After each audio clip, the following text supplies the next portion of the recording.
दोस्तों, supreme court के जो चीफ जस्टिस ऑफ इंडिया हैं, मुख्य जो चीफ जस्टिस न्यायाधीश हैं, बी आर गवई ने पिछले 2 दिन पहले एक मामले की सुनवाई के दौरान टिप्पणी ये किया कि अगर आपको इतनी भरोसा है भगवान पर तो जाइए और भगवान से कहिए कि सब ठीक कर दे।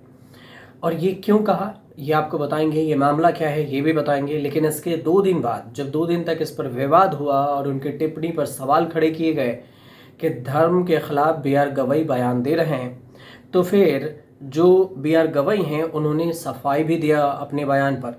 उनका सीधे तौर से ये कहना हुआ कि मैं सभी धर्मों का सम्मान करता हूँ, लेकिन देखिए भगवान विष्णु पर हमने ऐसा कहा तो लोग हमारे खिलाफ सोचने लगे कि हम भगवान के खिलाफ हैं, जबकि सभी धर्मों का हम सम्मान करते हैं। और सोशल मीडिया पर उनकी जो आलोचना है उसमें उन्होंने कहा कि देखिए सोशल मीडिया क्या से क्या करवा रहा है। ये सीधे तौर से जस्टिस बी आर गवई का कहना हुआ कि सभी धर्मों का सम्मान करते हैं। अभी दरअसल हुआ यूँ था कि इस पर जो चीफ जस्टिस ऑफ इंडिया हैं बी आर गवई, उन्होंने पहले जो बयान दिया उस बयान में कहा कि किसी ने मुझे अगले दिन ये बताया कि मैंने जो टिप्पणी की थी उसे सोशल मीडिया पर पोस्ट किया जा रहा है और पोस्ट किया गया। मैं सभी धर्मों का सम्मान करता हूँ। तो इस पर सॉलिसिटर जनरल का कहना हुआ कि आज के समय में प्रत्येक क्रिया के सोशल मीडिया पर बहुत ज़्यादा प्रतिक्रिया मिल रही है। तो उन्होंने सोशल मीडिया पर टिप्पणी की निंदा करते हुए कहा कि ये बात गंभीर है।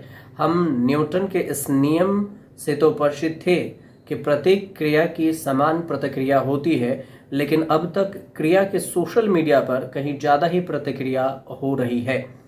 ये उन्होंने सीधे तौर से जो भगवान विष्णु पर टिप्पणी किया था उस मामले में किया था, वो भी मामला आपको बताते हैं। इस बीच में जो कपिल सिब्बल हैं उन्होंने सोशल मीडिया को बेलगाम घोड़ा बताया जिसे काबू नहीं किया जा सकता। उन्होंने कहा कि हमें रोज भुगतना पड़ता है और यह एक बेलगाम घोड़ा है, इसे नियंत्रण करने का कोई रास्ता नहीं है। अब दरअसल हुआ यूँ था कि मंगलवार को सीजेआई के जो गवाही हैं वो उनकी बेंच में एक मध्य प्रदेश के खजुराहो स्थित जावेरी मंदिर में 7 फीट की भगवान विष्णु की एक प्रतिमा को उसे ठीक करने के लिए, जो टूटी हुई प्रतिमा है उसे ठीक कराने के लिए याचिका दाखिल की गई थी, जिस याचिका को सुप्रीम कोर्ट की तरफ से खारिज कर दिया गया था। और ये मामला आर्कोलॉजिकल सर्वे ऑफ इंडिया यानी ASI के अधिकार क्षेत्र में आता है, इसलिए उसे वहाँ भेज दिया गया। और उसी दौरान, इस मामले के दौरान ही ये कहते हुए बस इस याचिकाकर्ता की याचिका को खारिज कर दिया गया, CGI ने ये कहा कि ये पूरी तरह से पब्लिसिटी इंटरेस्ट लिटिगेशन है और इस वजह से कि आप जाइए और देवता से ही कहिए, भगवान से ही कहिए कि वह खुद ही इसे कुछ करे। और आप कहते हैं कि आप भगवान विष्णु के कट्टर भक्त हैं, तो जाइए और अब प्रार्थना कीजिए। CGI की यही टिप्पणी सोशल मीडिया पर वायरल हो गई और लोग उस पर माफ़ी मांगने तक की बात कहने लगे। अब इसकी चर्चा हुई और ये जो है, जो उनकी टिप्पणी है, इस पर लेटर भी लिखा गया CGI के खिलाफ। ये वकील विनीत जिंदल हैं और सत्यम सिंह राजपूत हैं। इन्होंने आस्था पर चोट इसे बताया था और CGI के बयान वापस लेने के लिए या वह सफाई, जवाब, स्पष्टीकरण देने और धार्मिक भावनाओं का सम्मान करने की मांग भी उन्होंने किया था और यही उन्होंने लेटर भी लिखा था।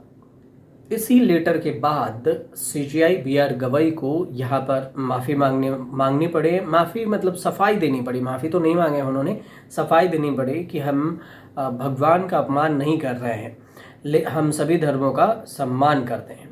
और ये जो भगवान विष्णु की जो खंडित प्रतिमा है, ये इसके मरम्मत और रख रखाव के आदेश दिए गए थे। और इसमें जो B R Gavai justice Augustine George Masih की बेंच ने सुनवाई किया था। और ये कहा जाता है कि मुगल काल में इसमें भगवान विष्णु के प्रतिमा को खंडित किया गया था और यही प्रतिमा है आर्कोलॉजिकल डिपार्टमेंट का ये कहना है कि जो खंडित प्रतिमा है हम उसको ही उसी अवस्था में रक्षा करेंगे और उसे सुरक्षित रखने की कोशिश करेंगे। लेकिन जो याचिकाकर्ता है उनका कहना हुआ कि हम उसे नई मूर्ति वहाँ पर लगाना चाहते हैं, खंडित प्रतिमा रखना ठीक नहीं है। और इसके लिए उन्होंने केंद्र सरकार, राज्य के मुख्यमंत्री सबको पत्र लिख चुके हैं, लेकिन किसी ने नहीं सुना। तो सुप्रीम कोर्ट पहुंचे, सुप्रीम कोर्ट ने फिर से याचिका खारिज कर दी और सीधे तौर से ASI डिपार्टमेंट को भेज दिया। यही पूरी कहानी थी जिसके सोशल मीडिया पर चर्चा हो रही है। आपको जानकारी सही लगे आसान भाषा में तो हमारे चैनल से जुड़िए, सब्सक्राइब कीजिए, शेयर कीजिए, कमेंट जरूर कीजिएगा।